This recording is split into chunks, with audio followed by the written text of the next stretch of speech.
정봉주가 없는 정봉주의 정치쇼. 여야 현직 의원들이 아마도 세계 초유, 사상 초유로 진행하는 대국민 협치방송 야 표창원 왜 장제원의 정치쇼 2부 함께하고 계십니다. 자, 오늘 금요일 날 어저께 우리 일명 네. 청알못 진행하지 않았습니까? 청알못. 에서 네. 청와대를 알지 못하는 분들을 위한 청와대 이야기. 예.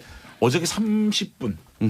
너무 짧아서. 너무 짧았어요. 그냥 휙 지나갔어 그리고 그냥. 뭐 댓글에 뭐 최민희 의원님 난리가 나서. 난리 났습니다. 오늘 예. 한 번 더 모셔서 예. 1시간 논술로 가자. 네. 그래가지고 저희들도 알지 못하는 너무 많은 얘기들 해주시기 예, 때문에 비밀스러운 이야기. 오늘 또 한 번 더 가봅시다. 예. 그 알바 뛰셔야 되는데 최민희 더불어민주당 전 의원 나오셨습니다. 안녕하세요. 요. 그리고 우리 SBS의 정치국 보도국이죠. 보도국 정치 담당 민환 기자 이한석 기자님. 네. 그리고 1부부터 저희와 쭉 계속 함께하고 계십니다. 우리 정의당의 라이징 스타 김종대 의원님 한 번 더 인사하시죠. 라이즈드.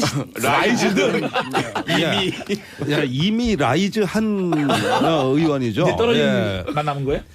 유지돼요. 예, 아직 쭉 잘 유지되는 고공행진. 또 한 번 인사드립니다. 김정대입니다. 자, 지금 네. 이 문자가 또 폭주하고 있습니다. 네. 잠시 소개하겠습니다. 5284님 두 분 표현장 김현장이요? 표현장 국회의원님 네. 국민속이 뻥뻥 뚫립니다. 김중환님 진행 부드럽네요. 듣기 편하고 이해 잘 되고 좋네요. 장영근님 드디어 김종대 의원님 시원합니다. 6317님 최민희 전 의원님 당당하게 팩트로 맞서는 토론 모습 최고였어요. 응원합니다. 마지막 1198님 믿고 듣는 이한석 기자님 반가. 이게 갑자기 좀 떴거든요. 음모가 있어요. 음모가. 음모가 좀 있는 것 같아요. SBS의 음모입니다. 표현님 네. 이 문자가 너무 많이 오는데 그러게요. 너무 소개를 한정적으로 드려서 네. 정말 죄송하다는 말씀을 자, 드립니다. 오늘 또 그렇습니다. 예쁘다고 얘기해 주세요. 어제 저녁에 케이크를 먹고 주무셔서 오늘 아침 특별히 예뻐지신 최민희 의원님. 고맙습니다. 여담이지만 제가 좀 전에 방송 들어오기 전에 최민희 의원님 고등학교 때 졸업 사진을 봤어요. 아, 그래요? 정말요? 아, 김지민 줄 알았어요. 빨리 찾아봐야 돼. 아니 근데 못 믿겠다는 이 김종대 의원님. 뭔가 좀 불신이 아니, 지금 막 예. 네, 아니 감돌고 있습니다. 여기가 깔때기 방송이라는 건 제가 잘 알아요. 아니 근데 제가 이 얘기는 좀 해야 되겠죠. 점입가경이에요. 저기 뒤에서 보여주세요. 예. 이 얘기는 해야 되는 게 네. 사실 우리 최민희 의원님이 국정 그 지명수배 사진 예. 아니에요? 정말 직업은 못 속여. 우리 그죠? 최민희 의원님이 국정기획자문위원회 대변인까지 하시고 그쵸. 또 상당히 저희들이 흔히들 얘기한 실세 의원이신데 그렇죠. 예. 제가 오늘 이틀째 보는데 너무 털털하시고 정말 그런 마음으로 정권을 운영하시면 맞습니다. 정말 이 정권 잘 될 것 같은 생각이 저 실세된 거죠. 근데 사진이나 이런 이미지를 종합해 봤을 때 제가 딱 보니까 생각나는 영화 배우가 있는데 네. 밀라 요보비치. 밀라 요보비치. 예. 레지던트 고맙습니다. 이불. 그렇죠. 와. 근데요, 빨리 엄청나네. 진행을 이 기자님, 하시면. 이 기자님, 중립을 지키십시오. 죄송합니다. 예. 아, 진짜. 네. 일단 저기 우리 네. 토크 들어가기 전에 마지막. 아까 우리 방산비리 너무 중요한 문제라 가지고 예. 한 가지만 더 질문을 하겠습니다. 우리 김종대님이 말씀하시기에 지금까지 방산비리를 캐고 수사를 한 것들이 예. 국민들의 분노를 잠재우기 위한 표피적인 수사였고 보여주기. 수사였고 그렇기 때문에 지금 계속 부실 수사를 통해서 그렇습니다. 그냥 상층부들의 대충 이렇게 무죄가 나고 있다는 말씀을 예, 하셨는데 예. 이 정말 수리온 이 정말 우리 중요한 헬기라고 생각을 합니다. 이런 예. 것들을 앞으로 수사를 어떤 방향으로 가야 되겠다. 예. 여기에 대한 좀 길을 좀 제시를 해 주십시오. 가이드라인, 수사 가이드라인은 그러니까 아니고. 이런 먼지털이 수사 아무리 해봤자 이번에 수리온도 저 감사원 감사 가지고 검찰에 고발하잖아요. 네. 아이 여태까지 다 그랬듯이 또 무죄 나옵니다. 제가 뭐 법률 전문가는 아니지만 이런 식으로 해가지고 문제점 고쳐질 거 저 기대 안 합니다. 그게 아니고 이 방산 비리의 문제 출발은 그 무기 소요 결정, 그 정책 결정 단계부터 시작되는 거예요. 정책 결정부터 수사를 해야 된다. 거기서부터 잡아야지. 다 소유 결정 군 끝나고. 당국에서 하는 거죠. 군 당국에서 뭐가 그렇죠. 필요하다. 군 당국에서. 예, 예. 그런데 그게 다 부풀려져 있는데. 그런데 예산은 적으니까 엉터리로 가게 돼 있는 겁니다. 그러면은 정책 결정 단계부터 그걸 짚어야지. 입찰 계약 이때 돼서야 문제를 아무리 한다는들 이미 때가 늦은 겁니다. 검찰 수사는 그거밖에 안 한 거예요.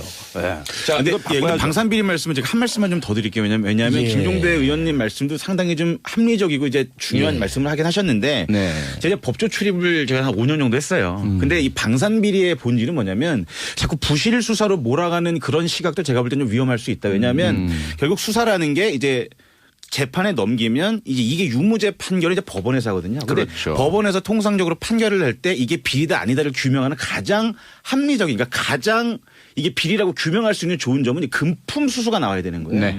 근데 방산비리 수사의 포인트는 뭐였냐면 그동안 금품 수수 관계가 대가성이 입증되지가 않는다는 거예요. 그러니까 돈의 흐름이 좀 안 나온다는 거죠. 그러면서 이제 검찰에서 하는 얘기는 제가 검찰을 옹호하려고 하는 얘기가 아니라 검찰에서 이상하게 이 방산비리에서는 돈을 줬다 받았다라는 금품 문제에 대해서 시인하지 않는다는 거예요. 그래서 결국에 무죄로 많이 나왔기 때문에 이제 허위 공문서 작성 이런 걸로 기소를 하다 보니까 금품 관계가 입증되지 않았다고 해서 무죄가 많이 나오는데 알겠습니다. 검찰 옹호는 그만하시고요. 어쨌든 수사는 수사 기법의 문제입니다. 그럼 밝혀내지 못한 거죠. 자, 방산비리 문제는 그런데 우리, 지금 네. 우리 국민들의 공분을 사는 문제이기 맞습니다. 때문에 방산비리 맞습니다. 문제에 대해서 철저한 수사를 해야 되겠고 다만 네. 이런 과정에서 우리 무기의 국산화를 위해서 열심히 노력하시는 연구원들이나 종사자들에는 정말 우리가 또 용기를 또 드려야 된다고 생각합니다. 맞습니다. 맞습니다. 네, 국방은- 의문의 일패를 당하신 이한석 기자님께 위로를 박수를 죄송합니다. 근데 정말 이제 제가 방송을 이제 감을 잡았어요. 아, 검찰에 대한 분위기가 굉장히 한정이에요. 우리 표창원 의원인데 함부로 도발하지 마십시오.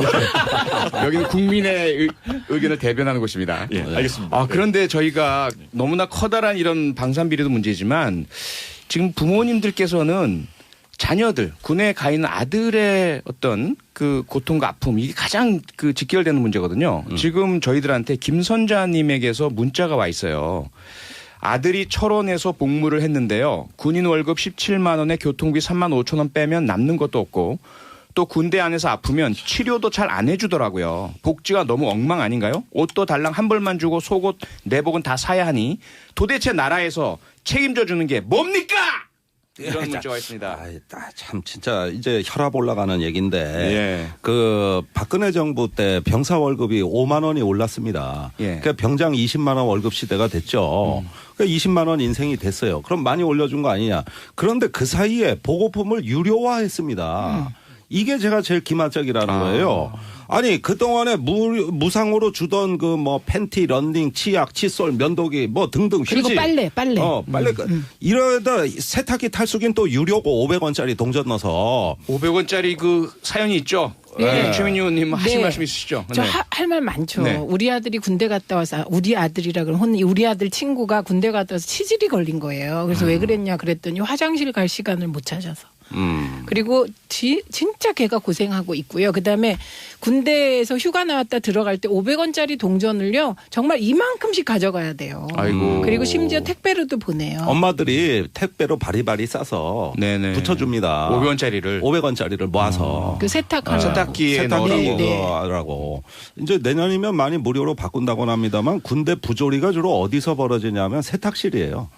그 저 세탁기가 제한돼 있으니까 네. 순서를 다툰다든가 네. 이러면서 그 중대 소대 간에 굉장히 갈등이 심화되고 아이고. 그다음에 이제 그 속옷이 부족하니까 네네. 자주 세탁을 해야 된단 말이에요. 네. 그래서 대대장들이 외박 내가면 막 300벌 400벌 자기 돈 써서 그 병사들 저 속옷 저 대주려고 네. 이런 사례도 많아요. 이한석 기자님. 예.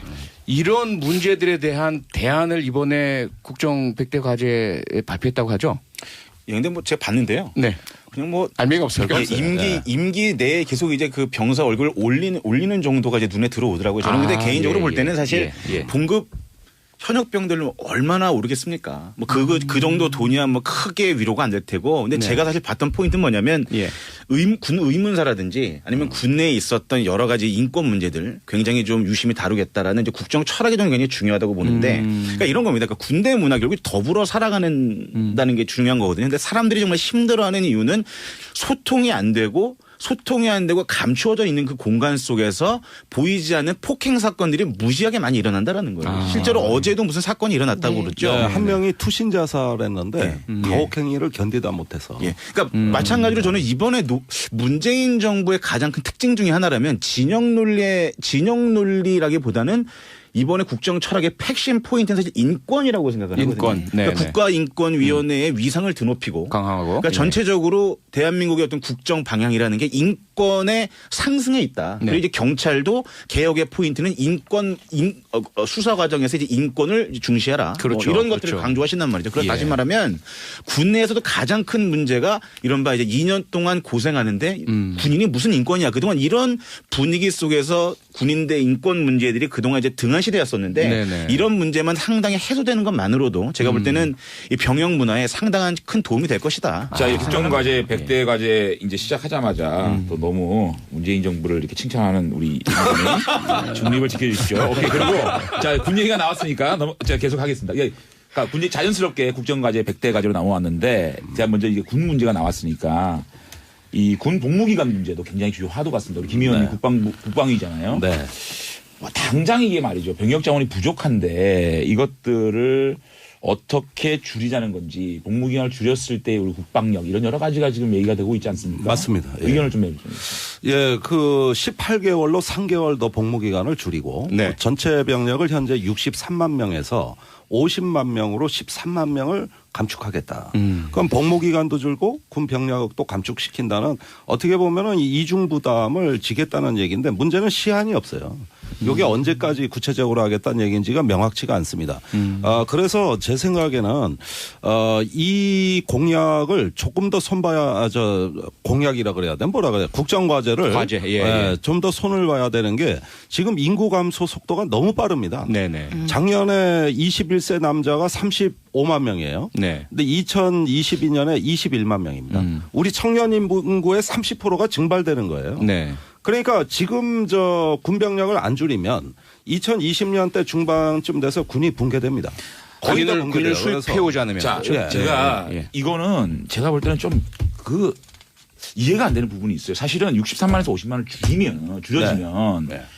지금 군 전략 자체를 바꿔야 된다는 생각을 하는 거예요, 저는. 지금 군 전략은 철책선 중심으로 해서 쫙 이렇게 군이 대치하고 있지 않습니까? 손에 손잡고. 그렇죠. 그거를 캠프 중심으로 바꿔야지만 군이 축소되는 게 가능한 얘기거든요. 네. 그런 전략적 어떤 군 전체 틀을 방위의 안전, 그러니까 그러니까 군 안보 체계의 변화를 해야 되는데 그에 대한 전혀 그렇게 기대 가고 없이 있죠. 그 가는 방향이 일단은 내가 장병. 이래서 장재원 의원님을 좋아하는 거예요. 네.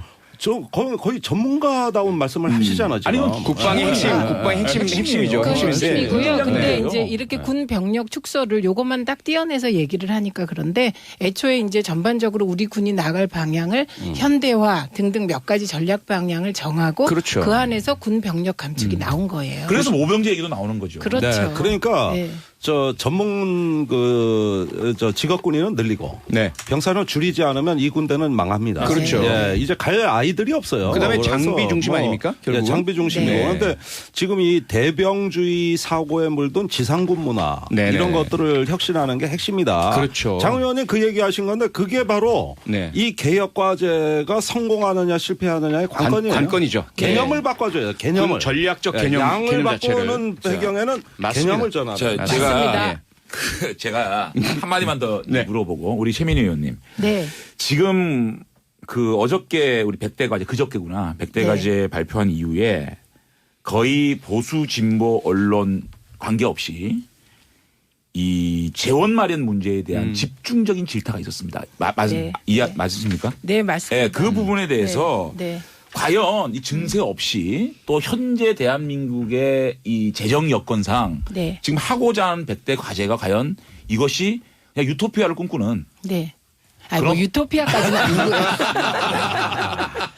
그래서 그 부분에 대한 뭐 한겨레 사설도 마찬가지입니다 지금 네, 재원만 네. 어떻게 할 것이냐 그 맞습니다. 이런 근데 지적이 있었거든요. 네, 저는 이제 그 사설들을 보면서 야, 우리 진짜 잘했나 보다 이렇게 생각했습니다. 왜냐하면 우리가 100대 과제를 국정기획자문위원회에서 할 때 그 자유한국당에서 밀실에서 만들었다 그랬는데 그 금융감독원 전체가 개방되어 있었기 때문에 밀실은 아니었고요. 근데 잘했다고 생각한 건 이 100대 과제의 내용 하나하나에는 다 동의하시는구나. 네.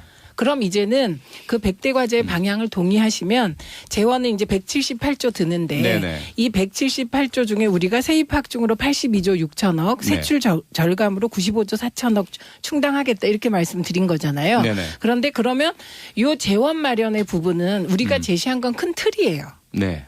그리고 다들 사설에서 재원 마련만 고민하시니까 네. 아 방향에 동의하셨다. 그럼 이제 재원 마련을 위해서 국회도 전 국민이 나섰으면 좋겠다. 이렇게 생각을 하고요. 거기에서 핵심 포인트의 하나가 뭐냐면 과연 증세 없이 니네 할 수 있어. 요 증세 문제 부분입니다. 넘어갑시다. 예. 그런데 이 증세 부분에 대해서 어저께 네. 이제 국가재정전략회의가 있었어요. 근데 김부겸 장관이 핵심을 말씀하셨죠. 예, 이미 그 전에 말씀하셨고 김부겸 장관께서는 그런데 이제 당 쪽에서 추미애 대표가 참석했습니다. 네. 그래서 국가재정전략회의가 당청 정 간의 소통으로 이루어졌다. 이게 중요한데 그 자리에서 추미애 대표께서 법인세와 소득세 구간을 하나 더 신설하자 이런 제안을 하셨어요. 예. 그 얘기가 뭐냐면 그러니까 법인 소득 2천억 원 이상인 초우량 기업에 대해서는 현재 22%의 법인세를 25%로 올리는 구간을 두자. 그다음에 두 번째는 소득세 5억 이상 버는 진짜 돈 잘 버시는 분들은 소득세 구간을 40%잖아요. 그걸 42% 구간을 하나 늘리자. 이렇게 해서 한 2조 내지 3조 원의 그 매년 2조 원의 연간. 3조 원의 네. 그 세수 세금을 확대. 올리다. 예. 세수 확충을 하자. 이런 제안을 하셨고 요게 이제 이미 김부겸 의원이 장관이 동의하셨고요. 몇 분이 동의를 해서 청와대에서 적극적으로 검토를 해보겠다라고 말씀하신 바가 근데 있습니다. 저는 그 말씀도 납득하기 힘든 게 1년에 거의 35조가 좀 추가로 들어가는데 네. 법인세 정도 한 구간 올려가지고 뭐 2, 3조 그것도 소득 구간도 5억 이상 버는 이 부자들한테 세금을 조금 더 넣는다 그래서 이 문제는 해결될 문제가 아니라고 봐요. 좀 더 당연하죠. 공격적으로 증세 문제를 우리가 정말 테이블에 놓고 논의해야 될 시점이 아닌가. 뭐 이건 유승민 유승민 의원께서는 오래전에 주장하셨고요. 그렇죠. 증세 없는 복지는 허구다. 네. 네, 그러니까 결국 중부담 중복지로 갈 수밖에 없는데 저는 근데 어떤 관점에서 바라봤냐 하면 상당히 이 정부가 뭐 짜여진 각본이라는 표현은 좀 지나친 거고 굉장히 호흡이 맞는다라고 보는 거예요. 왜냐하면 결국 이 국민들에게 가장 부담스러운 정치권의 이슈는 우리 증세입니다. 그렇죠. 민감한 증세라는 이슈를 촛불혁명 이후에 당선된 문재인 정부에서 대통령 청와대 측에서 증세를 먼저 이슈를 던지기에 굉장히 부담스러운 측면이 있겠다. 부담스럽다. 그렇죠. 그런 측면에서 네. 결국 중부담 중복지로 갈 수밖에 없는 거고 그리고 네. 아까 장제원 의원께서 말씀하셨지만 증세는 불가피한데 이 의제는 누군가 던져줘야 되는데 이거를 추미애 대표가 대신 던져준 거죠. 네네. 그리고 이거를 이제 우회적으로 이제 김부겸 장관이 지원 사격을 한 거고. 근데 그게요 사정 각본이 아닙니다. 네. 왜냐하면 추미애 대표께서는 요 그 소위 재원 문제에 대해서 굉장히 걱정을 많이 하셨어요. 자, 증세 문제는 우리가 지금 이렇게 수박 겉핥기 이슈로 논의해야 될 문제는 아닌 것 같고요. 맞습니다. 그다음에 또 한 가지 포인트가 한겨레 신문 사설입니다. 네. 다른 신문도 아니고. 자, 지금 하고자 하는 100대 과제의 66%가 321개가 국회 입법이 필요하다. 자, 과연 문재인 정부가 앞으로 여소야대 국면에서 어떻게 협치를 실현할 것인가 대단히 중요하다. 그러니까 첫째는 재원 마련, 둘째는 국회와의 협치.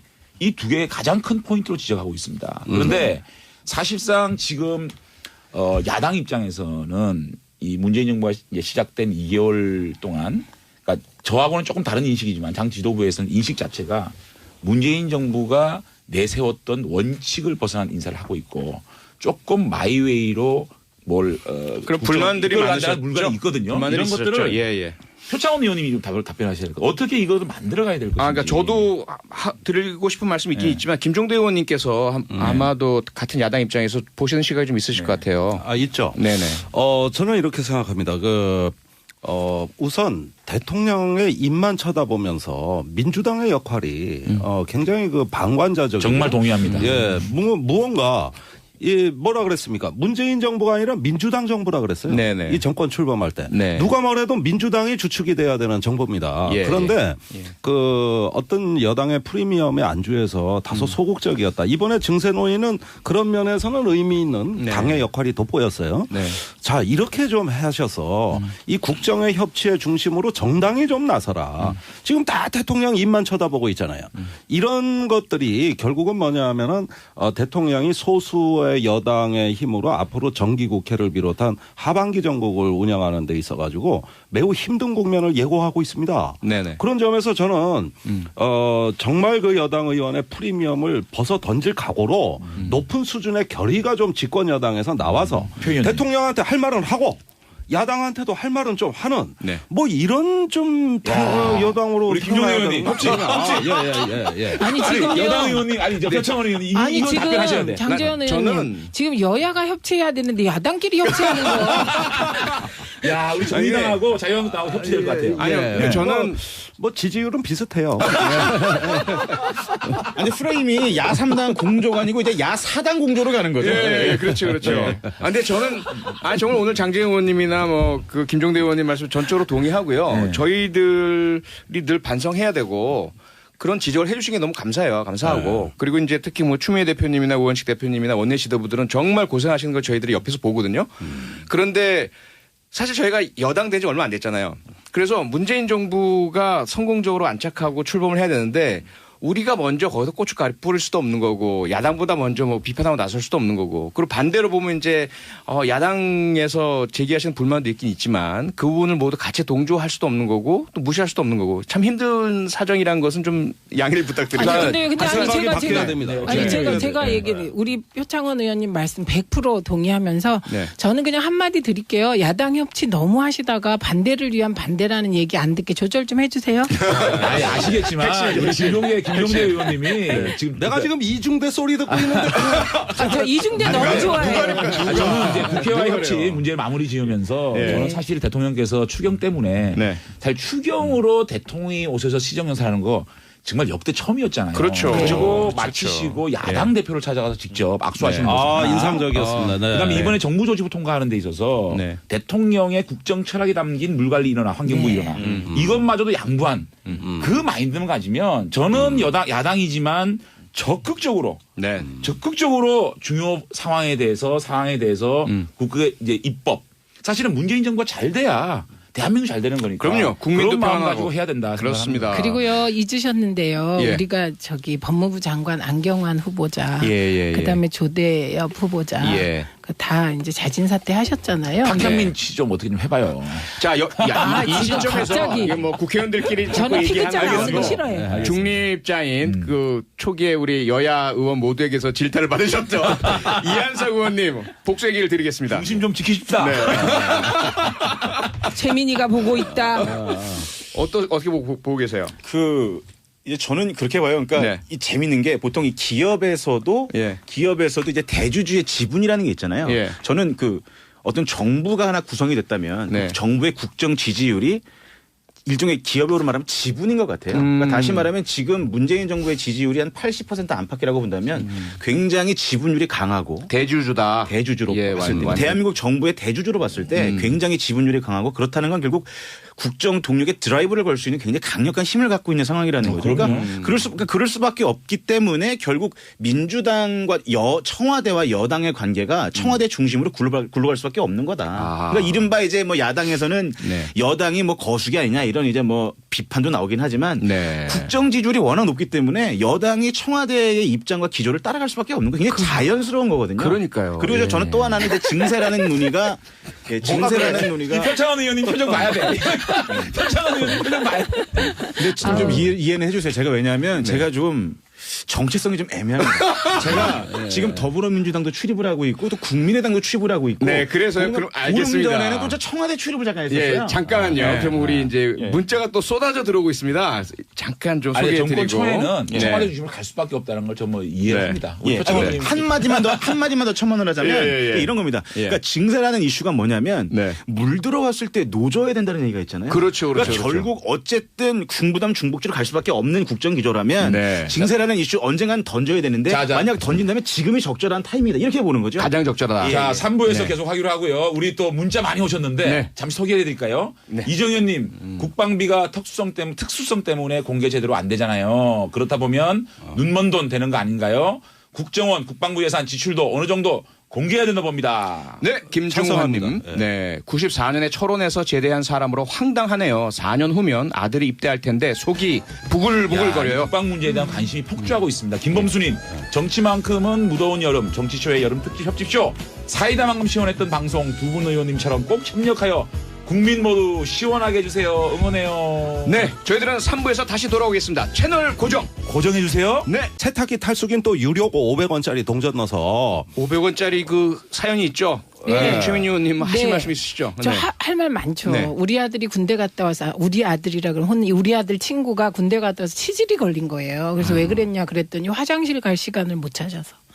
그리고 진짜 걔가 고생하고 있고요. 그다음에 군대에서 휴가 나왔다 들어갈 때 500원짜리 동전을요. 정말 이만큼씩 가져가야 돼요. 아이고. 그리고 심지어 택배로도 보내요. 엄마들이 택배로 바리바리 싸서 네네. 붙여줍니다. 500원짜리를. 500원짜리를 모아서 그 세탁하는 세탁기에 넣으라고. 세탁기라고.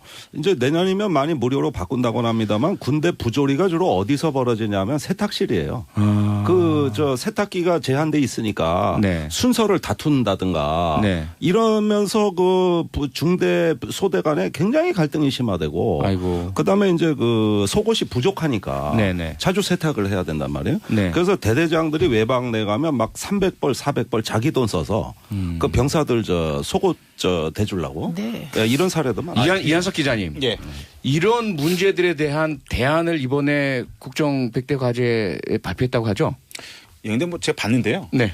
그냥 뭐 알맹이가 없습니까? 이게 임기 내에 계속 이제 그 병사 얼굴 올리는 정도가 이제 눈에 들어오더라고요. 저는 근데 개인적으로 볼 때는 사실 봉급 현역병들 얼마나 오르겠습니까? 뭐 그 정도 돈이야 뭐 크게 위로가 안 될 테고. 근데 제가 사실 봤던 포인트는 뭐냐면 군 의문사라든지 아니면 군내에 있었던 여러 가지 인권 문제들 굉장히 좀 유심히 다루겠다라는 이제 국정 철학이 저는 굉장히 중요하다고 보는데 그러니까 이런 겁니다. 그러니까 군대 문화 결국 더불어 살아가는다는 게 중요한 거거든요. 근데 사람들이 정말 힘들어하는 이유는 소통이 안 되고 감추어져 있는 그 공간 속에서 보이지 않는 폭행 사건들이 무지하게 많이 일어난다라는 거예요. 정봉주가 없는 정봉주의 정치쇼. 여야 현직 의원들이 아마도 세계 초유, 사상 초유로 진행하는 대국민 협치방송 야 표창원 왜 장제원의 정치쇼 2부 함께하고 계십니다. 자, 오늘 금요일 날 어저께 우리 일명 네. 청알못 진행하지 않았습니까? 청알못. 청와대에서 네. 청와대를 알지 못하는 분들을 위한 청와대 이야기. 예. 어저께 30분.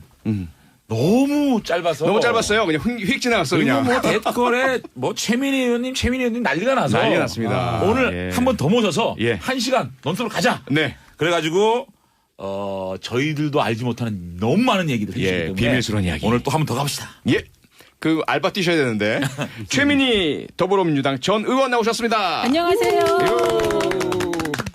그리고 우리 SBS의 정치국 보도국이죠. 보도국 정치 담당 민환 기자 이한석 기자님.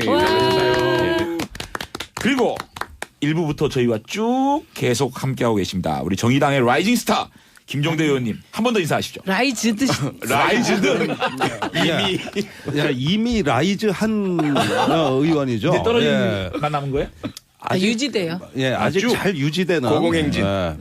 또 한 번 인사드립니다. 김정대입니다. 자, 지금 이 문자가 또 폭주를 하고 있습니다. 네. 잠시 소개하겠습니다. 5284님 두 분 표현장 김현장이요? 표현장 국회의원님 국민 속이 네. 뻥뻥 뚫립니다. 김중환님 진행 부드럽네요. 듣기 편하고 이해 잘 되고 좋네요. 장영근님 드디어 김종대 의원님 시원합니다. 6317님 최민희 전 의원님 당당하게 팩트로 맞서는 토론 모습 최고였어요. 응원합니다. 마지막 1198님 믿고 금품 문제에 대해서 시인하지 않는다는 거예요. 그래서 결국에 무죄로 많이 나왔기 때문에 이제 허위 공문서 작성 이런 걸로 기소를 하다 보니까 금품 관계가 입증되지 않았다고 해서 무죄가 많이 나오는데 알겠습니다. 검찰 옹호는 그만하시고요. 어쨌든 수사는 수사 기법의 문제입니다. 그럼 밝혀내지 못한 거죠. 자 방산비리 문제는 그런데 우리, 지금 우리 국민들의 공분을 사는 문제이기 맞습니다. 때문에 방산비리 맞습니다. 문제에 대해서 철저한 수사를 해야 되겠고 다만 이런 과정에서 우리 무기의 국산화를 위해서 열심히 노력하시는 연구원들이나 종사자들에는 정말 우리가 또 용기를 또 그럼요. 드려야 된다고 생각합니다. 맞습니다. 맞습니다. 네, 의문의 1패를 당하신 이한석 기자님께 위로의 박수를 죄송합니다. 근데 정말 이제 제가 방송을 하지 감을 잡았어요. 아, 이제. 검찰에 대한 분위기가 굉장히 안 좋네요. 우리 표창원 의원인데 함부로 도발하지 마십시오. 여기는 국민의 의견을 대변하는 곳입니다. 예, 알겠습니다. 아, 그런데 저희가 너무나 커다란 이런 방산비리도 문제지만 지금 부모님들께서는 자녀들, 군에 가 있는 아들의 어떤 그 고통과 아픔, 이게 가장 그 직결되는 문제거든요. 지금 저희들한테 김선자님에게서 문자가 와 있어요. 아들이 철원에서 복무를 했는데요. 군인 월급 17만 원에 교통비 3만 5천 원 빼면 남는 것도 없고 또 군대 안에서 아프면 치료도 잘 안 해주더라고요. 복지가 너무 엉망 아닌가요? 옷도 달랑 한 벌만 주고 속옷 내복은 다 사야 하니 도대체 나라에서 책임져 주는 게 뭡니까? 이런 문자가 있습니다. 참 진짜 이제 혈압 올라가는 얘기인데 예. 그 박근혜 정부 때 병사 월급이 5만 원이 올랐습니다. 예. 그러니까 병장 20만 원 월급 시대가 됐죠. 그러니까 20만 원 인생이 됐어요. 그럼 많이 올려준 거 아니냐. 그런데 그 사이에 보고품을 유료화했습니다. 이게 제가 제일 기만적이라는 거예요. 아니 그동안에 무상으로 주던 그 뭐 팬티, 런닝, 치약, 칫솔, 면도기 뭐 등등 그리고 휴지. 빨래. 빨래. 이러다 그냥 상층부들에 대충 이렇게 무죄가 나고 있다는 말씀을 예, 하셨는데 이 정말 수리온, 이 정말 우리 중요한 헬기라고 생각을 합니다. 이런 것들을 앞으로 수사를 어떤 방향으로 가야 되겠다. 예. 여기에 대한 좀 길을 좀 제시를 해 주십시오. 수사 가이드라인은 아니고. 그러니까 이런 먼지털이 수사 아무리 해봤자 이번에 수리온도 저 감사원 감사 가지고 검찰에 고발하잖아요. 네. 아이 여태까지 다 그랬듯이 또 무죄 나옵니다. 제가 뭐 법률 전문가는 아니지만 이런 식으로 해가지고 문제점 고쳐질 거 저 기대 안 합니다. 그게 아니고 이 방산 비리의 문제 출발은 그 무기 소요 결정, 그 정책 결정 단계부터 시작되는 거예요. 정책 결정부터 수사를 해야 된다. 거기서부터 잡아야지. 다 소유 결정 군 끝나고. 당국에서 하는 거죠. 군 당국에서 뭐가 그렇죠. 필요하다. 군 당국에서. 예, 예. 그런데 그게 다 부풀려져 있는데. 그런데 예산은 적으니까 엉터리로 가게 돼 있는 겁니다. 그러면은 정책 결정 단계부터 그걸 짚어야지. 아, 입찰 계약 이때 돼서야 문제를 아무리 한다는들 이미 때가 늦은 겁니다. 검찰 수사는 그거밖에 안 한 거예요. 네. 자, 근데 이거 예, 바꿔야죠. 방산비리 말씀은 제가 한 말씀만 좀 더 드릴게요. 왜냐하면 예. 김종대 의원님 말씀도 상당히 좀 합리적이고 이제 중요한 말씀을 하긴 하셨는데 네. 제가 법조 출입을 제가 한 5년 정도 했어요. 근데 이 방산비리의 본질은 뭐냐면 자꾸 부실 수사로 몰아가는 그런 시각도 제가 볼 때는 좀 위험할 수 있다. 왜냐하면 결국 수사라는 게 이제 재판에 넘기면 이제 이게 유무죄 판결이 이제 법원에서 하거든요. 근데 그렇죠. 법원에서 통상적으로 판결을 할 때 이게 비리다 아니다를 규명하는 가장 합리적인, 그러니까 가장 이게 비리라고 규명할 수 있는 좋은 점은 금품 수수가 나와야 되는 거예요. 네. 근데 방산비리 수사의 포인트는 뭐였냐면 그동안 금품 수수 관계가 대가성이 입증되지가 않는다는 거예요. 그러니까 돈의 흐름이 좀 안 나온다는 거죠. 그러면서 이제 검찰에서 하는 얘기는 제가 검찰을 옹호하려고 하는 얘기가 아니라 검찰에서 이상하게 이 방산비리에서는 돈을 줬다 받았다라는 그거는 이한석 기자님. 오. 반가. 이게 갑자기 좀 떴거든요. 음모가 있어요. 음모가. 음모가 좀 있는 것 같아요. SBS의 음모입니다. 표현님, 네. 이 문자가 너무 많이 오는데 그러게요. 너무 소개를 한정적으로 드려서 네. 정말 죄송하다는 말씀을 드립니다. 자, 오늘 또 그렇습니다. 예쁘다고 얘기해 주세요. 어제 저녁에 케이크를 먹고 주무셔서 오늘 아침 특별히 예뻐지신 최민희 의원님. 고맙습니다. 여담이지만 제가 좀 전에 방송 들어오기 전에 최민희 의원님 고등학교 때 졸업 사진을 봤어요. 아, 그래요? 정말요? 아, 김지민 줄 알았어요. 빨리 찾아봐야 돼. 아니 근데 못 믿겠다는 이 김종대 의원님. 뭔가 좀 불신이 아니, 지금 막 예. 네, 아니 감돌고 있습니다. 여기가 깔때기 방송이라는 건 제가 잘 알아요. 근데 제가 이 얘기는 좀 해야 되겠죠. 점입가경이에요. 저기 뒤에 보여주세요. 예. 이 얘기는 해야 되는 게 네. 사실 우리 최민희 의원님이 국정 그 김용수의 사진 예. 아니에요? 정말 직업은 못 속여. 우리 그죠? 최민희 의원님이 국정기획자문위원회 대변인까지 하시고 그쵸. 또 상당히 저희들이 흔히들 얘기한 실세 의원이신데 그렇죠. 예. 제가 오늘 이틀째 보는데 너무 털털하시고 네. 정말 그런 마음으로 정권을 운영하시면 맞습니다. 정말 이 정권 잘 될 것 같은 생각이 저 듭니다. 실세된 거죠. 근데 사진이나 이런 이미지를 종합해 봤을 때 제가 딱 보니까 생각나는 영화 배우가 있는데 네. 밀라 요보비치. 밀라 요보비치. 고맙습니다. 레지던트 이블. 그렇죠. 와. 근데요, 빨리 엄청나네. 진행을 이 기자님, 하시면. 이 기자님, 중립을 지키십시오. 죄송합니다. 예. 아, 진짜. 네. 일단 저기 우리 네. 토크 들어가기 전에 마지막. 아까 우리 방산비리 아, 예, 너무 예, 예. 중요한 문제라 가지고 예. 한 가지만 더 질문을 하겠습니다. 우리 그러시죠. 김종대님이 말씀하시기에 지금까지 방산 비리를 캐고 수사를 한 것들이 예. 국민들의 분노를 잠재우기 위한 표피적인 수사였고 보여주기 수사였고 그렇기 때문에 지금 계속 부실 수사를 통해서 그렇습니다.